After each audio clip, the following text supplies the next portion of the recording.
My schooling wasn't that great. My academics weren't where they should have been or where they could have been, and was focused on my music a lot. And I played the flute all throughout grade school, middle school, and high school. And I went to nationals twice, which meant that I was one of the top 7 flutists in the nation. But mainly, it was full of stress, and it was full of just chaos, because everything to me was out of order and out of place. And I think that was a result that my brain wasn't where it needed to be. But I was applying to go to Juilliard and New England Conservatory, and I actually got accepted to North Carolina School of the Arts. But in November of 2008, I was date raped, and I got pregnant, and decided to go through with the pregnancy and gave birth to my daughter, and decided to stay home and raise my daughter by myself with no father.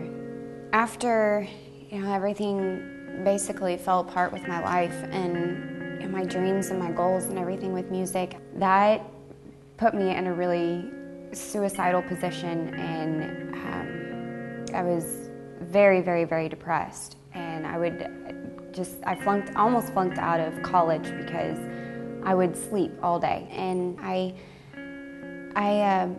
quickly found out, from doctors and family and therapists and everything, that the diagnosis, the bipolar disorder that I was battling with, and it made sense. And when I accepted it and I accepted the treatments, it was a completely different perspective on life, and it helped tremendously to know that there was a name to something, and there's a way to fix it, and there's help, and I don't have to live in fear, and I don't have to live in hurt or anger or anything like that anymore.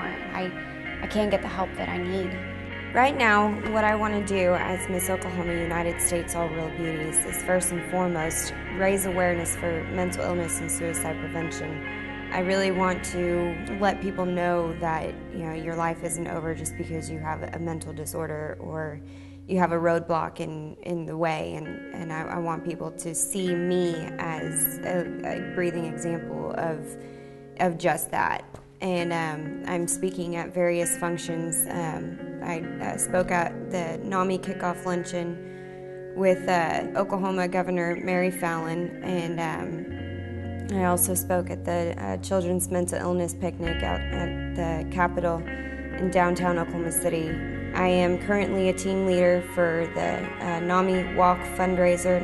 I am a spokesmodel for NAMI Oklahoma, and I'm going and making my appearances on behalf of NAMI and raising awareness through them. I'm back in school, I'm getting back to the flute, I'm picking it back up and really practicing and getting to where I want to be. I've achieved a lot since I have been diagnosed, and I've never been happier.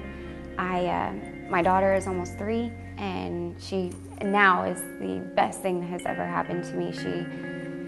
She makes my day. She lights up my world, and I give a lot of credit to her, because if it weren't for her, I probably would not be here. But there is light at the end of the tunnel. You can see where your life can go. It doesn't control your life. You still have complete control over your life, and I really focus on looking at the bright side and thinking that my life can't go anywhere but up from here. I would be honored to be crowned Miss United States All World Beauties, because I think that would open up a lot of opportunities for myself to get out there to the whole nation and tell my story. And I want people to look at me as a positive influence, and to show that I have not given up on my dreams, and I want people to see that they can do that as well.